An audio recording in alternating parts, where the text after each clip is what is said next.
गजाननं भूतगणातिसेवितं धवित्तजम्बूफलसारभक्षितं वासुतं शोकविनाशकारणं नमामि विघ्नेश्वरपादपङ्कजम् गुरुर्ब्रह्मा गुरुर्विष्णु गुरुर्देवो महेश्वरः गुरुः साक्षात् परब्रह्मा तस्मै श्री गुरवे नमः। वसुदेवसुतं देवं कंसचाणूरमर्दनं देवकी परमानन्दं कृष्णं वन्दे जगद्गुरुम्।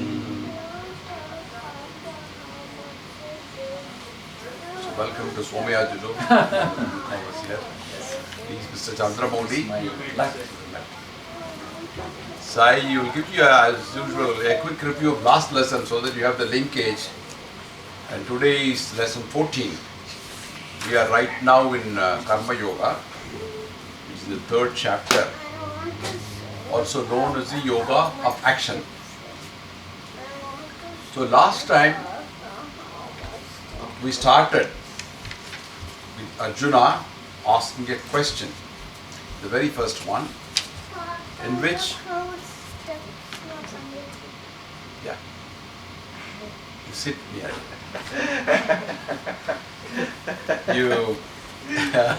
He's like Krishna. We had a question on the two parts, one of karma and the other one of jnana. And his question was, he wanted Lord Krishna to give him a very clear and better choice between the two paths. Apparently, he wanted Krishna to tell him that you better adopt jnana path so you can get out of the fight. But clarifying Arjuna's question, Lord Krishna said there is no choice or option between the two paths. Both are complementary to each other. And he made it clear that by nature, Prakriti as he puts it, nobody can remain without action. Nahi kaschit kshanam abhi, not even for a moment. Jatu tishtati akarma kriti. That's what's there. So the Karma Yoga becomes a foundation and a preparation to proceed with Jnana Yoga. That is what he said. So what should one do under these circumstances after this? And Krishna advises, Niyatam Kuru Karma. That means you do your obligatory, mandatory duties. They are all prescribed in the Vedas. What one should do as a Nitya Karma. Like bathing, eating, sleeping and all that stuff. Lord Krishna then explains the significance of what is meant by yajna. Yajna means sacrifice. Not necessarily Hindu rituals or homam has been commonly interpreted that way. Not necessarily so. It is a work which is dedicated for the benefit of oneself, one's community, one's country, and even for the world. These are all yajna. The action coupled with devotion is called yajna. We talked about the Pancha Maha Yajnas in last class that are seen beneficial to all. In short, what he said was work is worship. And I had also mentioned to you about three types of activities last time, which was the Sattvic, Rajasic and Tamasic. The best and the worst of the lot. So, ultimately, everything that we do, we go with a sense of devotion. Kayena vacha manasendrirva buddhyatana va prakrite subhava karovi yaddat sakalam parasmai narayanaya samapyami is what it says. So that is what we saw in last lesson, and we are now going to proceed with lesson 14, which really starts with verse number 10.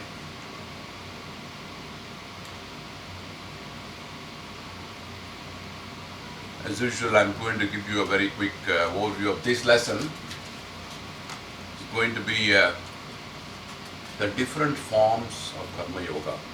Now Krishna is actually looking at it from different angles and he is giving the viewpoints of what is meant by karma yoga. It's a very detailed explanation. It proceeds not only here but even later.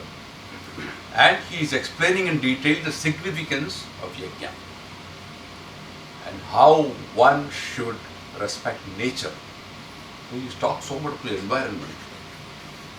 I'm really amazed at the extent at which Krishna is telling about environment and the role of Vedas in particular. So this is what is covered in today's lesson. Thank you.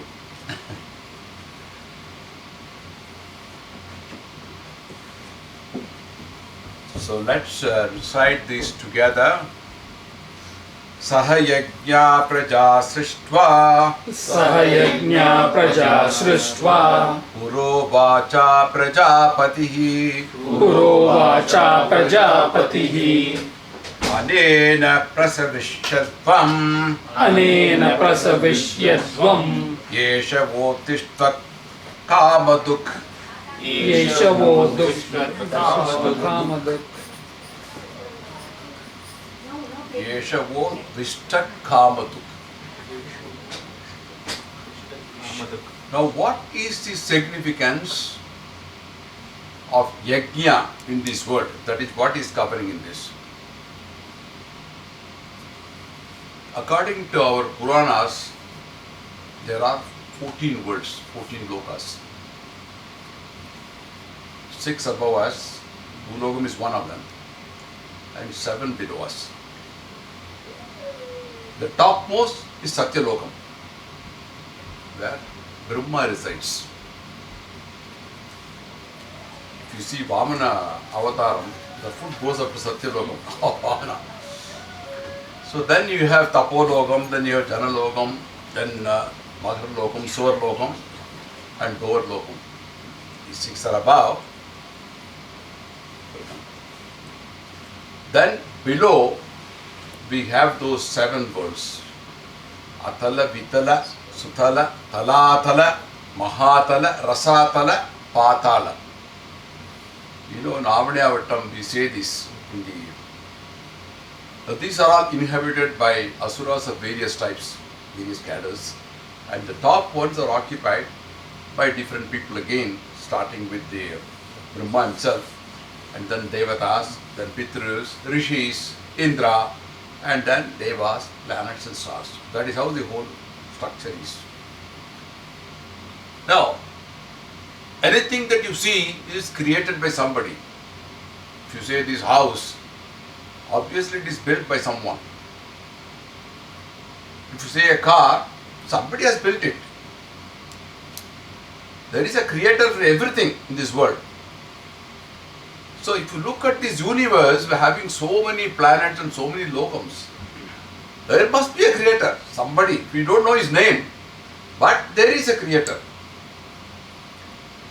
Our Puranas say that Prajapati is Brahma's name. He created this universe, and all of us, to start with, preparing himself by undergoing lot of tapas initially. And in this verse, you find Krishna quoting Prajapati to illustrate the significance of yajna. You know, just as you have a king for a country or a president, there is someone who is the emperor, like a Maharaja or Chakravarti, you can call him, who is heading this universe. All the living beings are his subjects, like we are in a country. We do not know the origin of this universe, when it was created, who created it. But we all know there is a universe that is established by science. Today people are sending even satellites and things to other planets.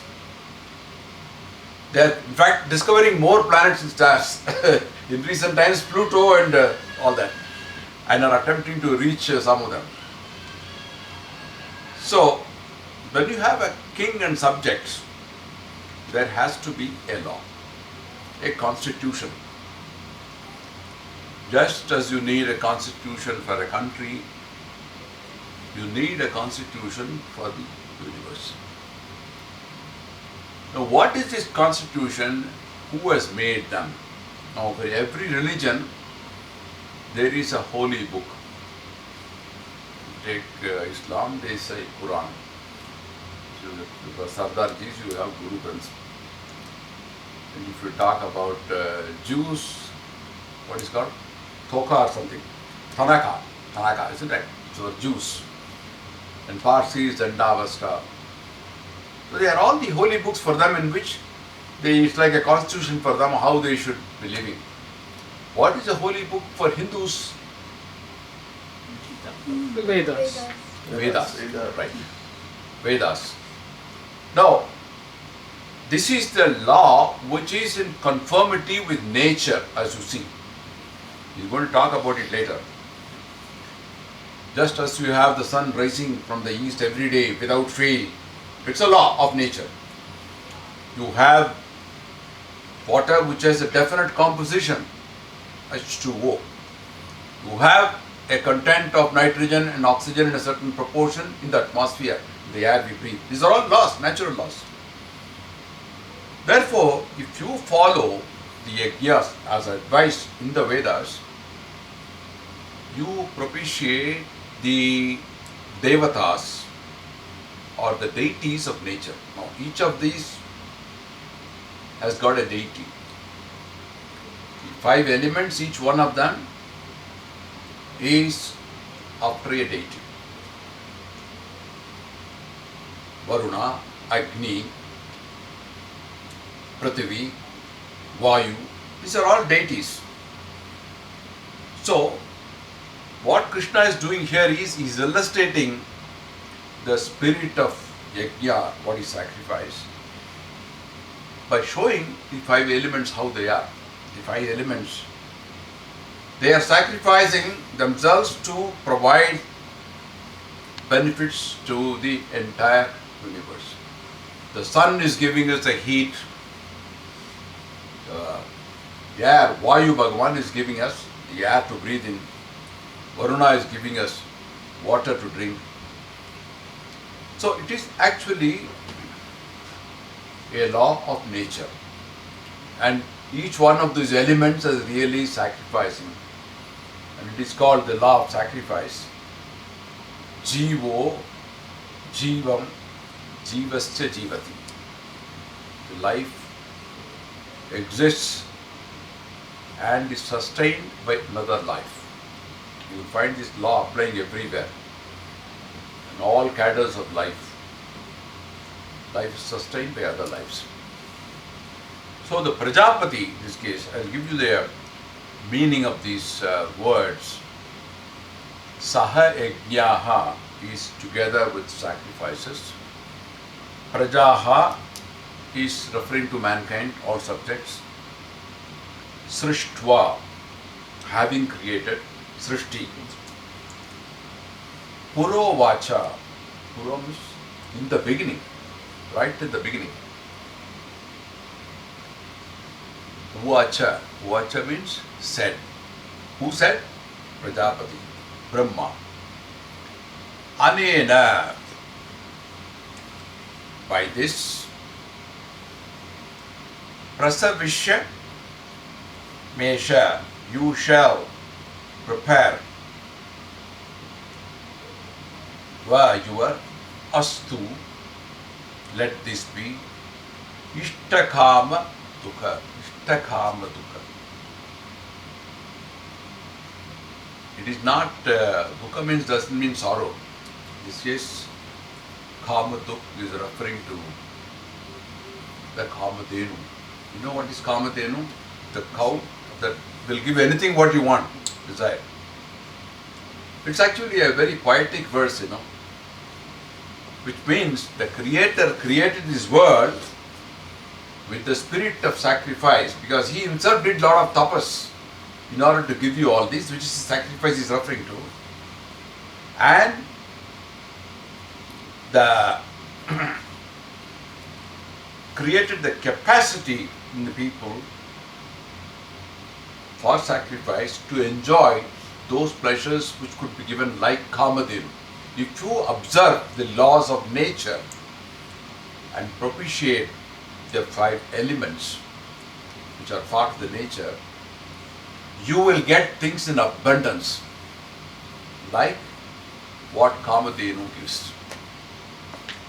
So, the gift is the Prajapati, Brahma, the creator, having created mankind and living, said, by this yajna of sacrifice, you shall prosper. Let this be your Kamadenu, the cow that yields all your desires. So these sacrifices are stressed here, what we call Panchamaha yajnas.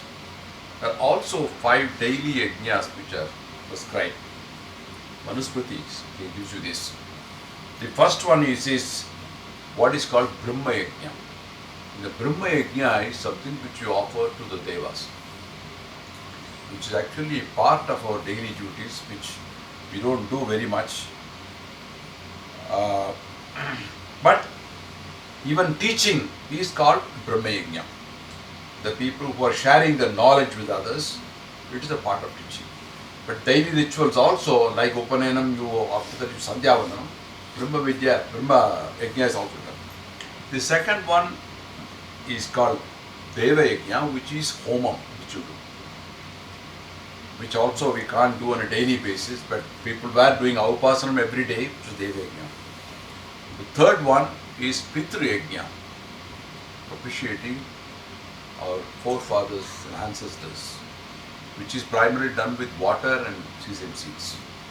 And the fourth one is Bhuta Yajna, which is for fellow beings, offering Annam, called Bali.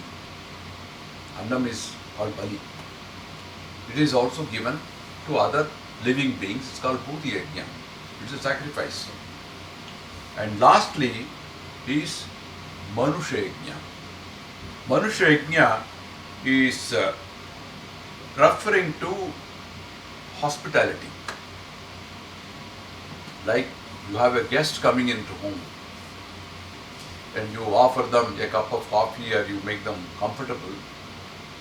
That is a Manusha Yajna. So courtesy to fellow beings is also a Yajna. So in all, Manusmriti specifies 5 different Yajnas which is done daily by people. I know people who do that on a very regular basis, observe all these, So, in short, this particular verse highlights the importance of sacrifice for your own prosperity. Like the Kamadenu gives you a lot of things, whatever you desire. If you propitiate the laws of nature, especially the 5 elements, you will get whatever you desire. Going further, we go to the next one. Devan bhavayatanena te.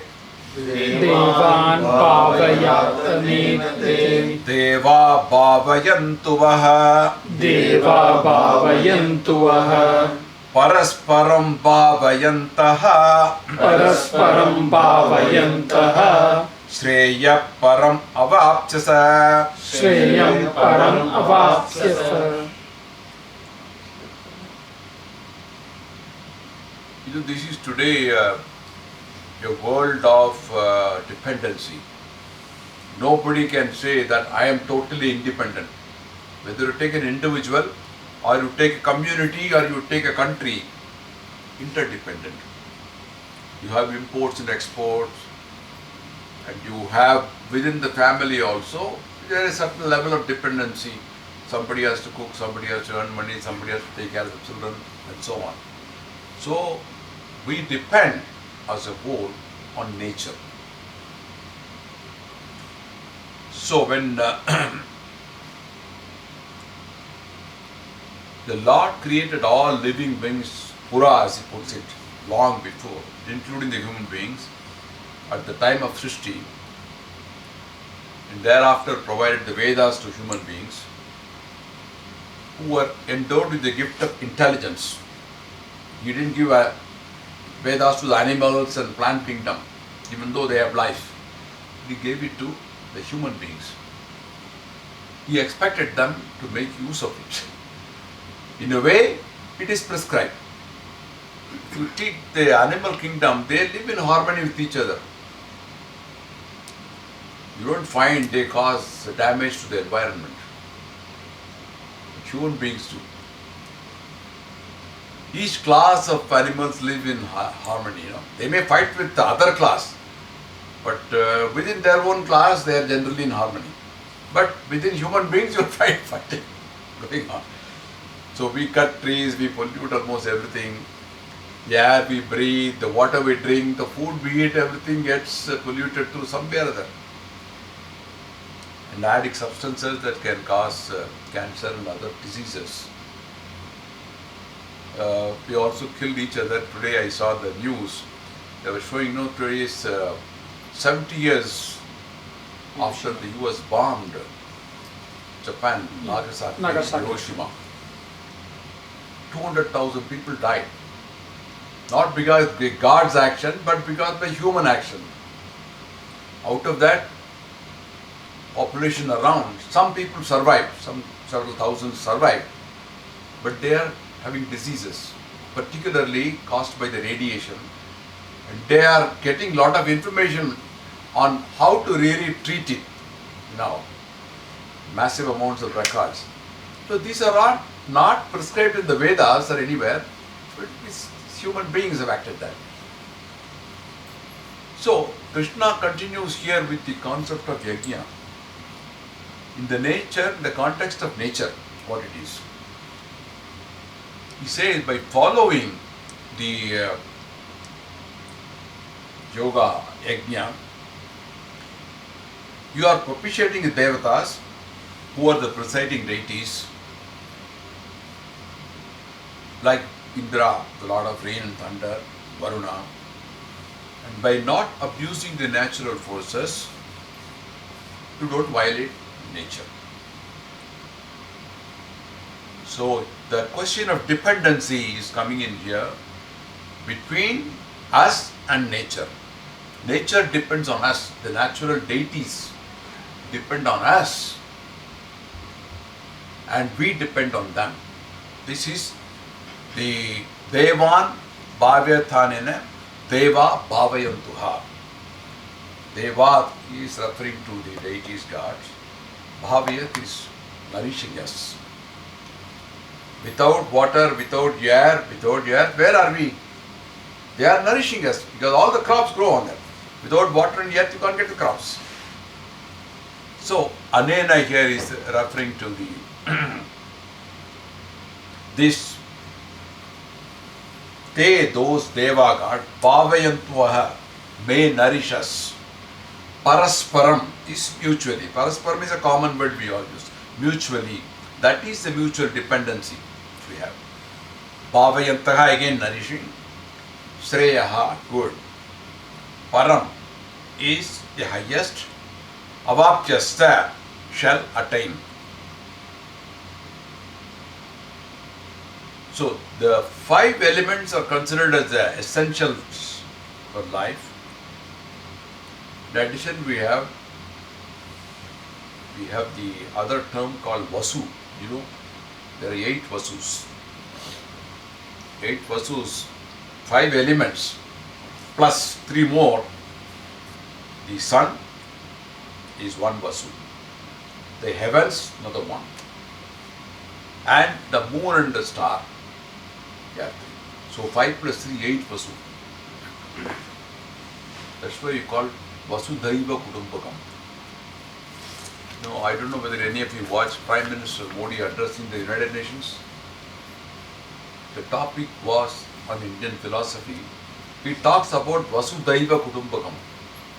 Vasudhaiva Kutumbakam, these are the 8 Vasus, and we are part of the universe. Vasudhaiva Kutumbakam means we are all part of the same universe. So that's a very a great philosophy that we have. Vasudhaiva, no other country has got that. So this is a cherishing one another and being able to take advantage of another. That's the mutual dependency we have. So this is the law that we got. And abuse of nature results in distress. So, in short, this particular verse, it says that it shows the importance of environmental protection. That we are dependent on the five elements. They are dependent on us to propitiate them. In what manner, he will discuss it a little later. Anena hamne yogena devan bhavayataha, which is, may you propitiate the devas. That's what it means. So there is many cases where we have gone wrong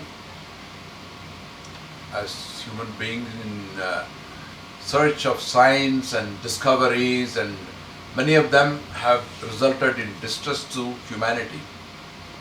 Say, like examples, chemicals, fertilizers. And today you find it has really eroded the nitrogen content in many of these places. Too much of chemicals, India particularly. Many of these rice-bearing belts, their crop yield has come down because of chemical fertilizers. They may increase, but then the quality of crops. CFCs, I don't know whether you've got a mechanical engineering here, chlorofluorocarbons, which are used as refrigerants in refrigerators, in air conditioning, cooling, invented in this country. Today it is banned, because they have shown that it creates an ozone hole. So in the US, it is banned. India is, I think, they are going step by step now. They don't want to create the same problem, but in stages they are banning them. So many of these which were invented for the benefit of mankind, they were actually destructive to mankind, and therefore they are reversing the steps. You find organic vegetables, for example, you go there, you pay 20% more if you want to buy organic, right? This is what it is. So you find nature is actually helping you, but if you start abusing nature, it gives you back in a different way.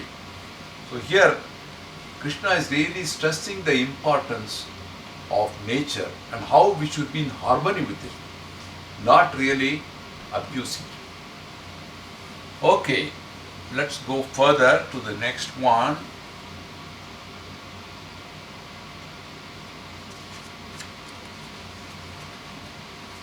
This is verse number 12.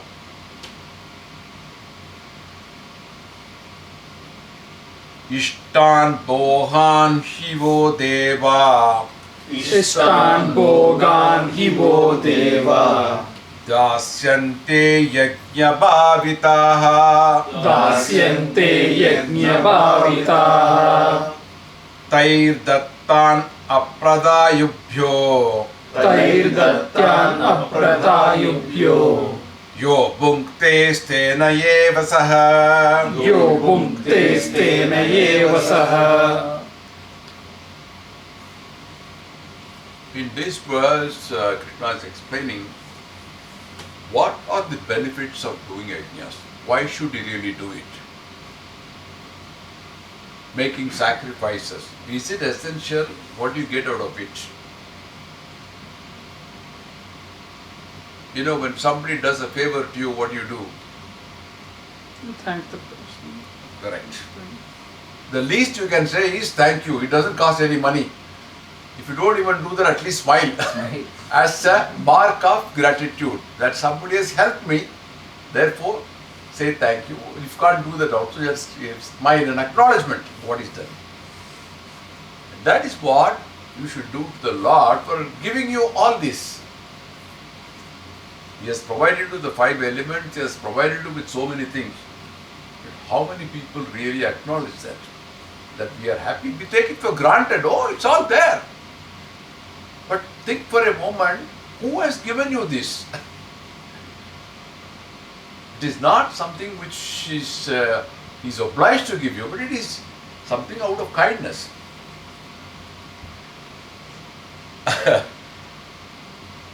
So you should be really grateful, and ingratitude is considered a sin.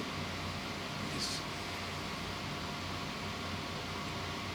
No, devas are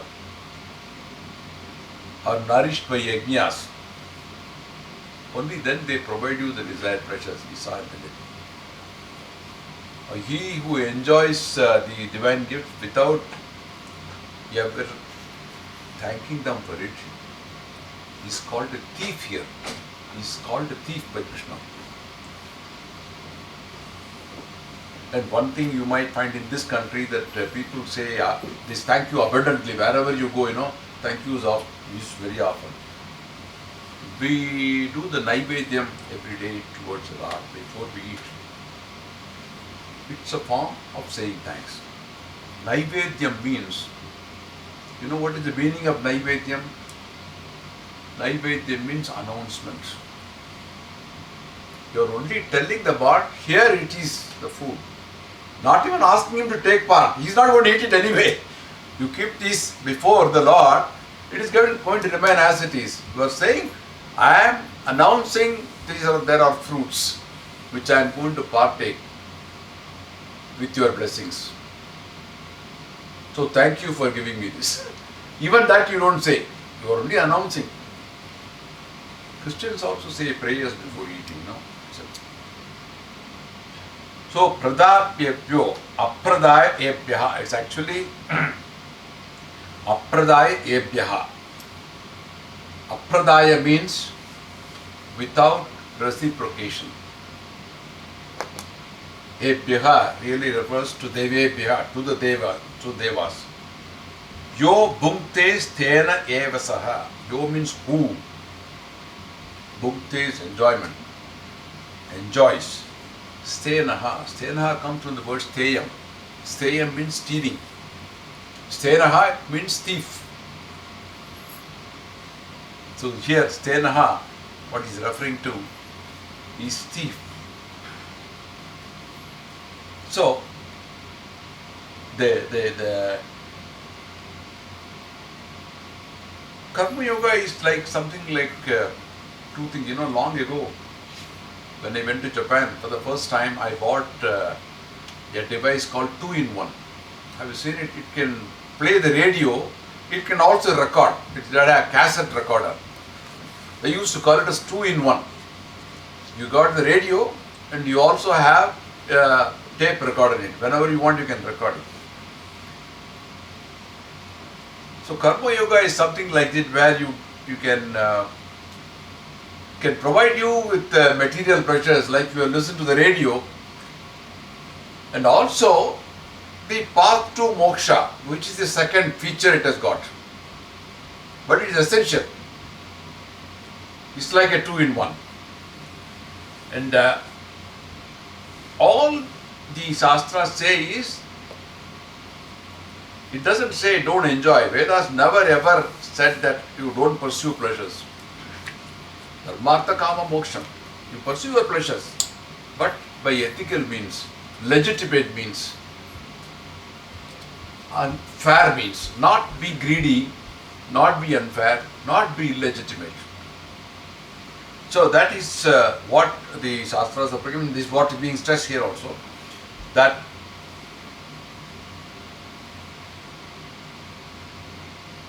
Ishtan Bhogan Hivo Deva Dasyante. The Devas will give you everything that you want. When you say this after a puja or something and the priest is giving you the blessing, there is a sentence which comes, Dhanyam Dhanam Pasum Bhaguputra Labam Sadasam Vatsaram Dirgavayuhu. That's a blessing he gives. But then people get impatient, they want to know when will I get it. It says all the blessings. I am waiting for long, but I am not getting it immediately. You will get this only after you perform the prescribed yajnas. You don't ask what is you are obliged to do, but you ask only for benefits. And that is through Karma Yoga that you are doing. Yajna bhavitaha. Yajna bhavitaha means nourished by the sacrifice. Tair dattan, given by them. By whom? By the devas. Everything is produced by using the 5 elements provided by God.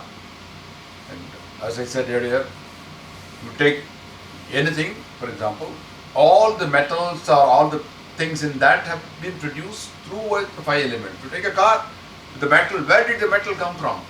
Alright, you shaped it with your intellect. Basically, they have been mined from the earth. And who put them in the earth? They were there. Who gave them? Somebody must have put it there.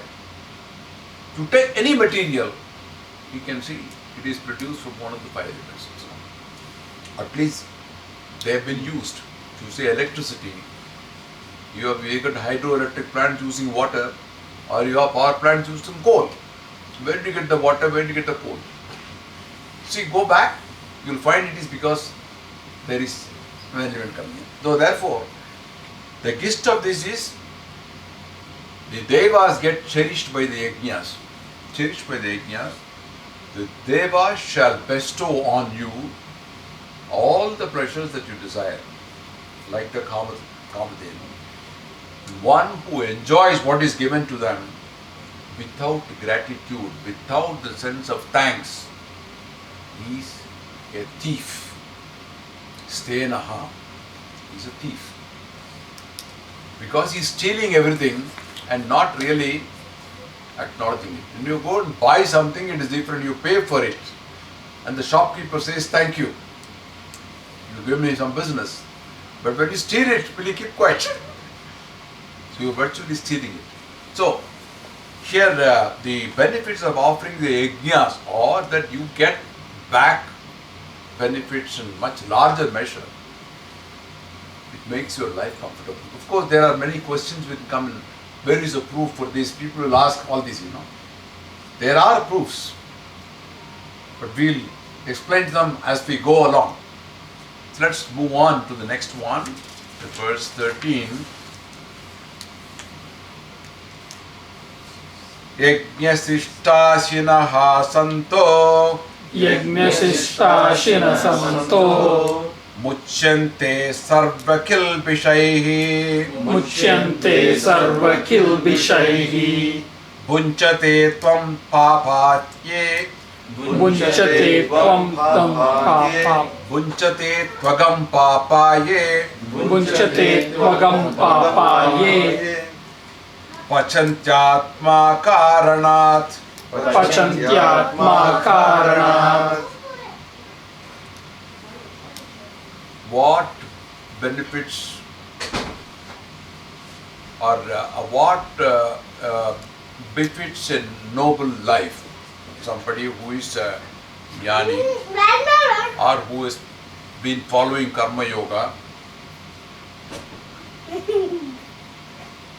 Now, as I said, Krishna is looking at karma yoga in different angles, different viewpoints. And one of these ways he is looking at now is karma yoga as a purifier of thinking and mind. Chitta Suddham. Your Atma Jnanam can come only if your mind is pure. So who are these noble and purified souls? They are the ones who partake the remains of yajnas. What is called Uchishta. Uchishtamna Tamil echanu solvanga. No, when you bite something and you give it, what do you call it in Telugu? Right. Which is considered impure and you don't really take it. But here he says they are the ones who partake the remains of what? Not food really, of yajnas. They are the ones who are freed from sins. He says, Papaye Muchante. Those who cook only for themselves and not giving it to others, they incur a sin. When you say prasadam, for example, prasadam means mercy or compassion. When you get Tirupati laddu, you go to Tirupati, give you laddu. That is a prasadam, small one. You take it as a prasadam because it is Lord's mercy that is given you that. I remember when I was a kid, I used to go to Pudukottai where they had Narasimha Jayanti Utsavam, So there, after eating that, they will have this banana leaf. And I've seen some people rolling on that, I used to wonder why they do it. Then I didn't know for a long time until somebody explained. It is to get off your ego. You have to really know that they are all, whatever is left out is get left out by Bhagavatas, who are great bhaktas, noble souls. And they are eaten, but if you roll on it, you also get a little bit of that, the effect of it. And you become calm in your mind. And you get some benefits out of it. So I didn't try it myself, but it was there, is what to say. So here, Santoho means the noble ones. Yajna Srishtasinaha is the ones who partake the remains of yajnas.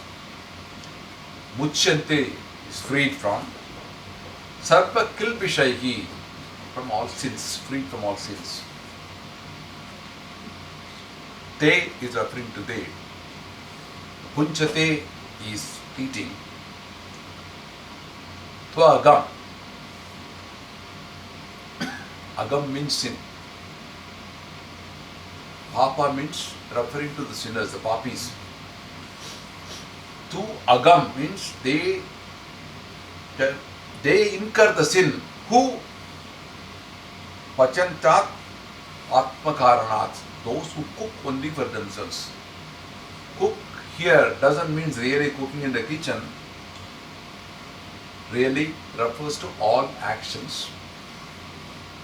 Like in English you have an expression, your goose is cooked, they say, no? What does it mean?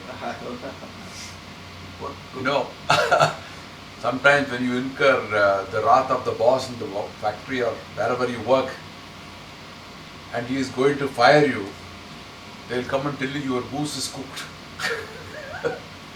This is a saying, your goose is cooked. It doesn't mean really cooking a goose, it means you are finished. So here, therefore, here the word cook doesn't mean really cooking in the kitchen, it means all actions. So, what it means is that those who are cooking only for themselves, they take the benefits of all action to only themselves, not giving it to others. They are like sinners. The noble souls who partake even the remains of yajnas, they are freed from all sins. Agam means sin. So, you have purity of mind coming up in different layers. The first layer you can say is it's called Desha Shuddhi, the place where you live, the home where you live, to keep it clean. Then comes Anna Shuddhi, which is food. Annam doesn't refer to rice alone, but any food. The quantity and quality both should be of the right type. Deha Shuddhi, we keep our bodies clean. Vak Shuddhi, your words should be nice always. Vak Shuddhi, in talking. And finally, the Mana Shuddhi, the mind. When it comes in layers, it is easy to probably keep a place where you work and home clean, but keeping the Mana Shuddhi is very difficult, it is hard. So, the prasadam given in temples helps you to achieve that. It's Lord's mercy that you take, and when you share food with others, it is a kind of sacrifice, it's a yajna. There is Atithi Bhojanam, in many of the places they have Atithi Bhojanam. I remember Paramacharya used to tell about a Chettiar couple in Kumbakonam. They will not eat without offering food to Atithi at least one time in the day. The lunch, you'll come out and see whether there is somebody who is waiting for the lunch. You'll call them, invite them, take them home and give him Bhojanam. Only then the couple. And they had a wonderful life. There was also other plants, Paramacharya introduced, you may know perhaps, Pidiyashi, they don't know. I don't know whether either of you know. What he said was, there are people finding it difficult to invite people and give them lunch and all that. But what they can do is just handful of rice to take and put it in a vessel. Just keep it. Someday you can give it to Annadana. Wherever they are having this dharma, that is easy. It is not difficult for people to do it. So, a sense of sacrifice is also achieved there. And you are actually sharing what you eat with somebody else. Though not in a cooked form, but you are giving them material. So these are all the ways you can share sacrifice. Okay, going further, to come to verse 14. So as I told you, the Krishna is looking at Karma Yoga in different ways. First he talked it as if a kind of a Agnya or commandment, that it is all said in the Veda that you should do Karma Yoga. Didn't give an option. Then he talked about the harmony with nature. And then he talked in the previous verse as a purifier of mind. And as a yajna. In this verse and the next one, he is going to talk yajna as a dharma. It's a part of dharma. What does dharma mean? It means a way of life which is in harmony with creation and with Vedas. So here in this he explained the cycle of life, what happens. Annat bhavanti bhutani, Annat bhavanti bhutani, Parjanyat anna sambhavaha, Parjanyat anna sambhavaha, Yajñat bhavati parjanyo, Yajñat bhavati parjanyo, Yajña karma samudbhavaha, Yajña karma samudbhavaha. Annat bhavanti bhutani. Anna means food. All beings are born out of food. Parjanya means rain. Parjanyat means from rain. From rain. Anna sambhavaha. Food is produced. Yajñat bhavati parjanyo. Rain arises from yajna. Yajna karma samudbhavaha. Yajna arises out of action. It's a cycle. It says all beings are born out of food, and food comes from rain, and rain comes from yajna, and yajna comes out of action of karma. It goes back. This is a wheel of life, sort of. And Anna, of course, here does not mean rice or any form of food. Because of rains, we get crops, we get vegetables, we get fruits, we get animals, whatever. And science, of course, tells us how rain is produced, that you have the water getting evaporated and going into clouds, and then you get.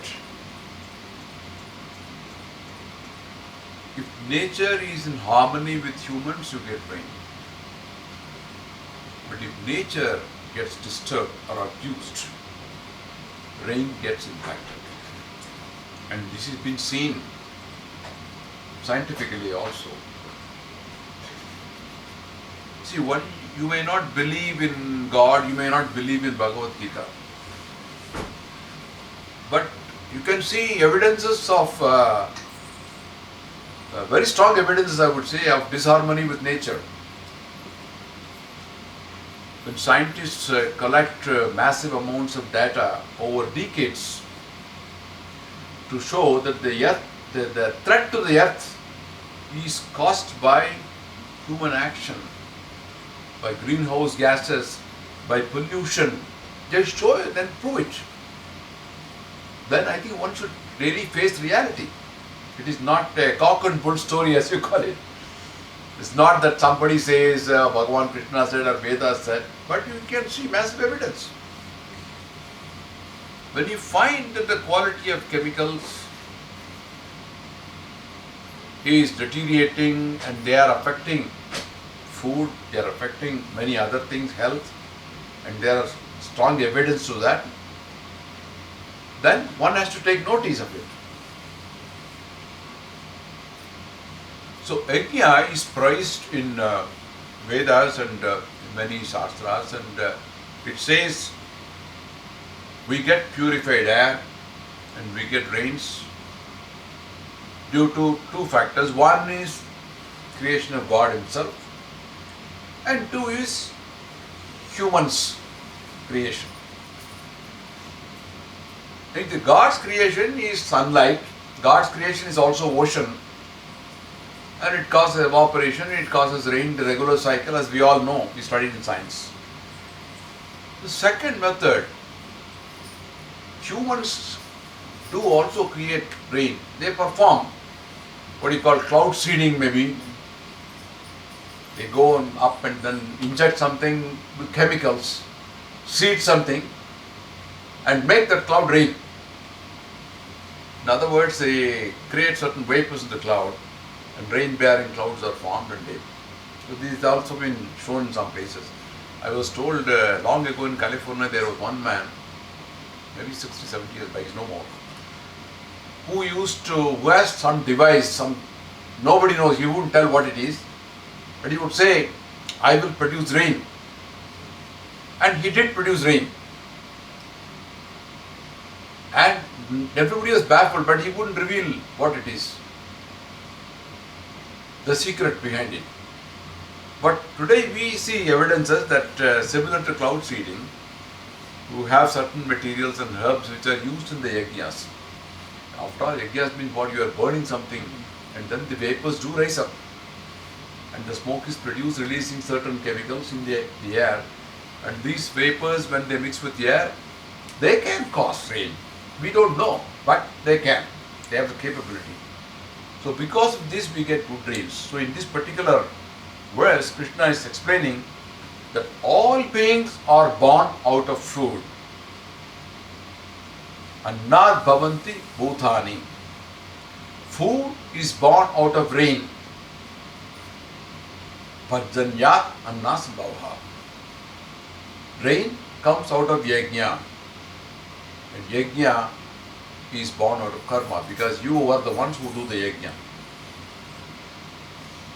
Of course, there are a lot of people who question this kind of a statement, but then when you see scientific evidence being presented, then one really faces reality, that it is all there.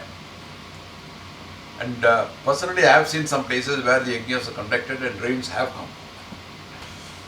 So, the importance of conducting yajnas to produce rain is being stressed here. Going further, verse number 15. Karma brahmodbhavam vidhi. Karma brahmodbhavam vidhi. Brahmakshara samudbhavam. Brahmakshara samudbhavam. Tasmat sarvagatam brahma. Tasmat sarvagatam brahma. Nityam yajne pratishtitam. Nityam yajne pratishtitam. When you study Bhagavad Gita, you study Vedas, questions come into your mind. A lot of people will get questions. How yajnas can bring rain? I don't believe it.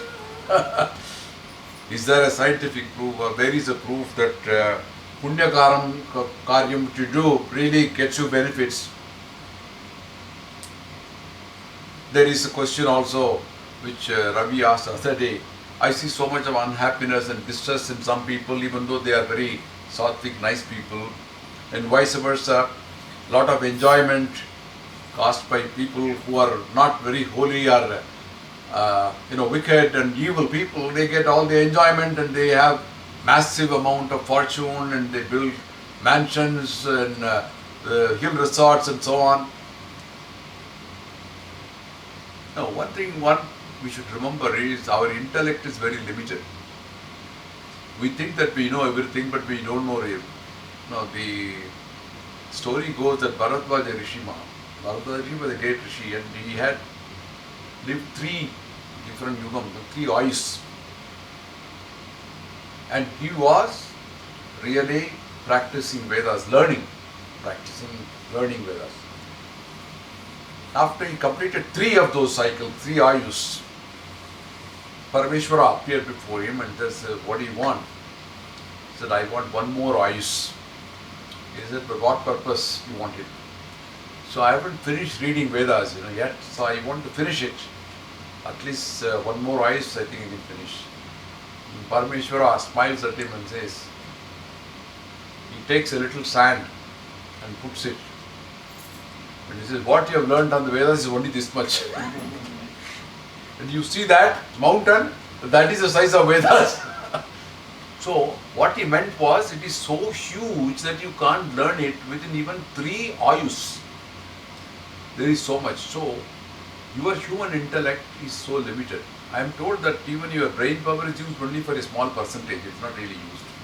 So there are many things that we do not fully know, even though some people claim they understand, but it's not so. We believe in Vedas, but we don't know how big it is and how much of wisdom is contained in those. So here Krishna says, action is born out of the Veda. The Veda in turn is born out of the Lord, from the Lord. Therefore, the Veda is all pervading, limitless, and it is always employed in yajna. It's used in yajna. Karma, Brahma, Udbhavam. Brahma, Karma is action. Is born from Brahman, who is the Veda itself. Here Brahma means not Brahma, but Veda. It is the origin of it. Vidhi is to know. Brahmachara Samudbhavam. Vedas rose from the imperishable Lord. Aksharam is actually imperishable. Tasmat Sarvagatam Brahma. Therefore, the Veda is all pervading and limitless. Nityam Yajna Pratishtitam. It is always centered in Yajna. So, importance of Yajna being stressed as it is a part of Vedas. It is prescribed and therefore you should do it. It is all pervading. We don't know the extent to which it can benefit mankind. So, it is beautifully explained in this short verse here. Going further,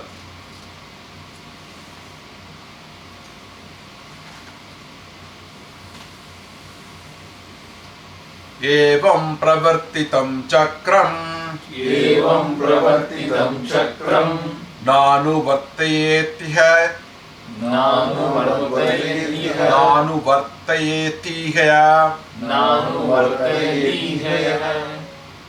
agayur indriyaramo mogam partha sajivati.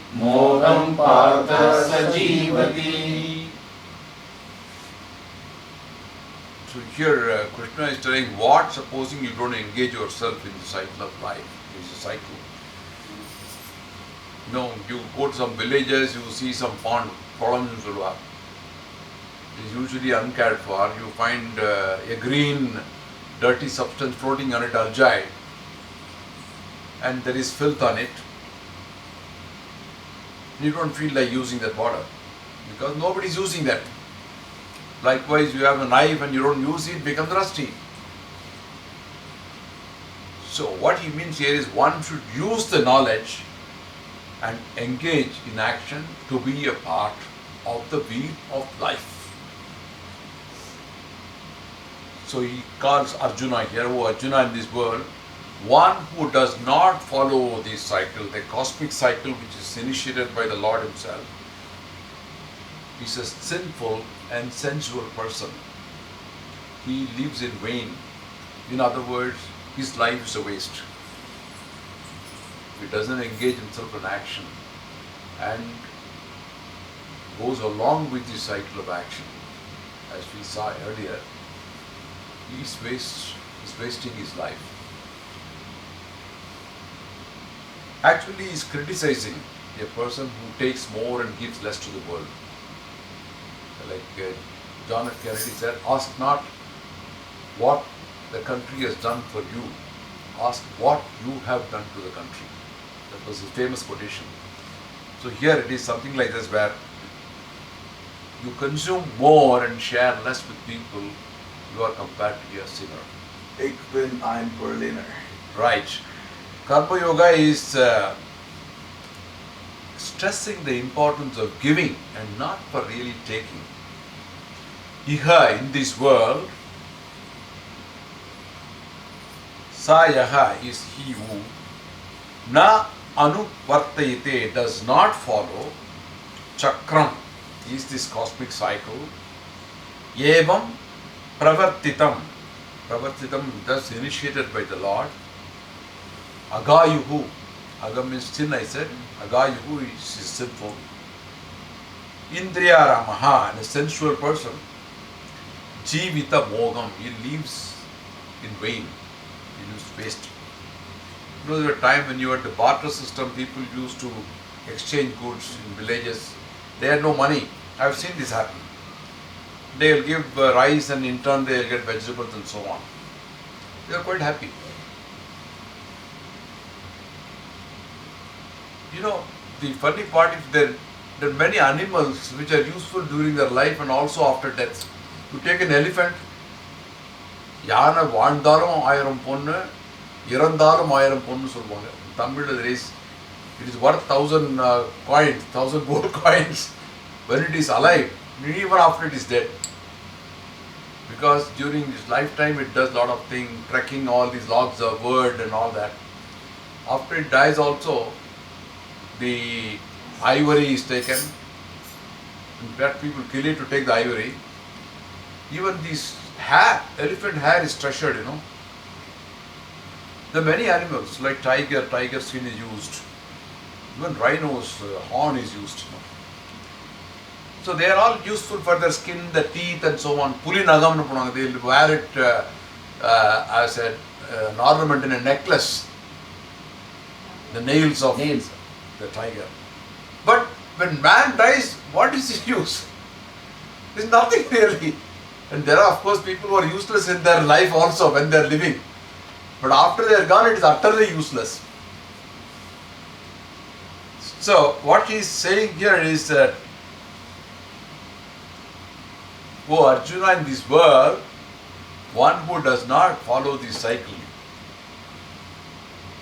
which is initiated with the Lord, and engage himself in action to benefit others, such a life is a waste.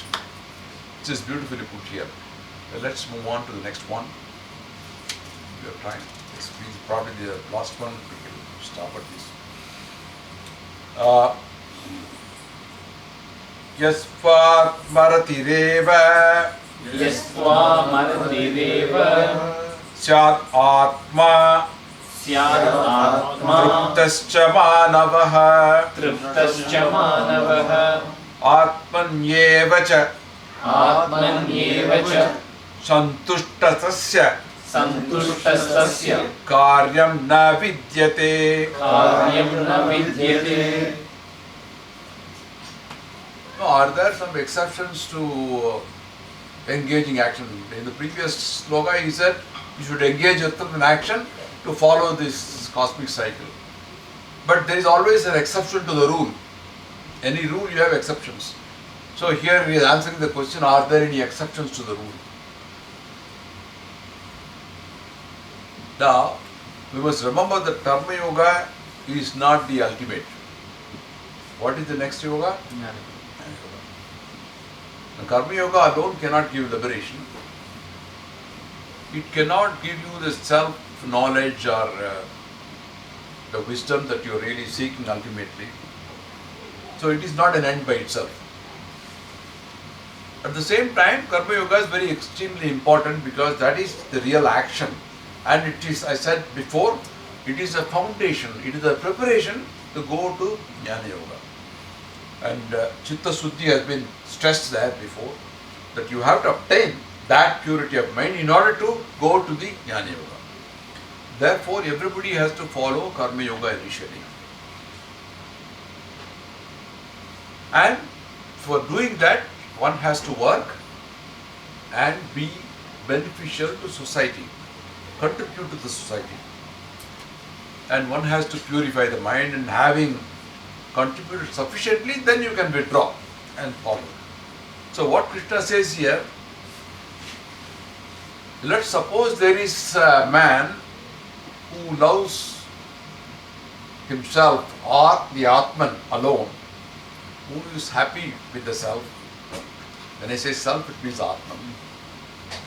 And who is contented with it, he doesn't have to engage in action. There is nothing needed for him. There is nothing to be accomplished for him. So he is an exception to the rule. When he said cosmic action earlier, for Grihasthasramam, you have to necessarily engage yourself in Karma Yoga. But for a sannyasi, it is exempt. He doesn't have to go and cook. He doesn't have to get any material. He doesn't have to open a bank account. All those are exceptions for him. So here, word by word meaning, Swartmapra triptascha manavaha. Supposing there is a man,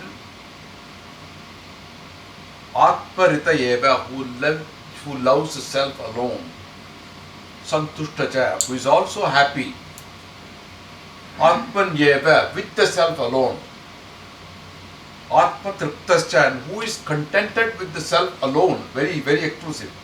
That means he doesn't seek anything more, he is happy with himself. Karya na vidyate, there is no karyam for him, no karma. That is why you have many sannyasis whose names end with Ananda, Chinmayananda. You have Sadbodhananda, Dayananda, Swarupananda, Santananda, Jnanananda. Everything, they are all Anandam. They are happy with themselves. They don't have to go anywhere seeking happiness. They are the people who have attained the Jnana Yoga stage. So it is the level of happiness that one gets to determine which yoga. Those who are not happy with themselves but they are seeking happiness outside. I want a house, I want a car, I want this, I want that. As long as the wants are always there, he is not contented with himself. He is not happy with himself. The needs are there. After having fulfilled that, then you go to the next stage. A stage where you are happy with yourself. You are not seeking happiness from outside, but within oneself, which is a very difficult stage for one to get. Such a stage, you get into Jnana. So, this is the place where he is stressing about Dharma and what after Karma Yoga, Jnana Yoga, what type of person he is. Is there an exception to the rule? And he says, yes, there is an exception. Sannyasis don't have it. So there is, in fact, next class we will take the other two. I'll explain a little more about sannyasi, what it is. And we'll stop at this. I think we have just got 1 hour. We'll stop at this point and then go on to the next class next Sunday. Sarvatra Govinda Nama Sankirtanam Govinda